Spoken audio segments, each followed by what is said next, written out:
د دغو سرتیرو شمیر څه باندې 800 تنو ته رسیږي چې د 209 الفتح الاردو په مرکز کې له 3 میاشتو عملي او نظري زده کړو وروسته اوس د ځانګړو نندارو په ترسره کولو سره د خپل فراغت مراسم لمانځي.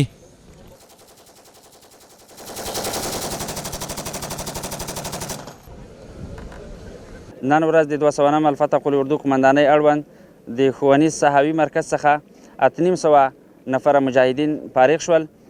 یاد مجاهدین چې 3 میاشتې نظامی تکتیکي او ورزشي زده کړې کړې وې.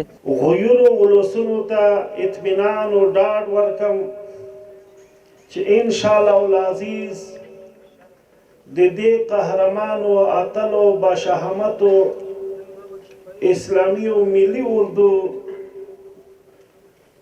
په ډاډ او اطمینان سره تاسې خپلې زندګۍ ته دوام ورکړئ.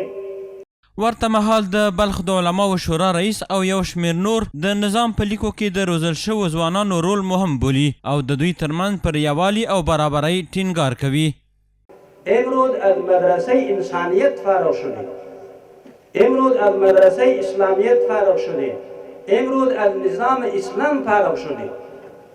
بناهن دوستای عزیز، مهمترین چیزی هست که انسان را طلب می‌سازد غرور و نااتفاقی است. زموږ ټانک زده کول د دښمن په خلاف فرض دی، زموږ دغه نظامي ورزشات د دښمن په خلاف فرض دی، ځکه موږ ته اله العالمین تخصیص نه دی کړی. بلخوا د دغه مرکز څخه فارغ شوو کسانو هیوادوالو ته د صادقانه او پر وخت خدمت کولو ژمنه وکړه. الحمدلله اینجا ما آموزش یاد گرفتیم، الحمدلله در اثر تکتیکی نظامی پوزیشن‌های نظامی د ملت دغه لپاره دغه اطمینان ورکړو انشاءالله چې موږ د ملت لپاره ښه صادقانه مخلصانه انشاءالله خدمت کوو.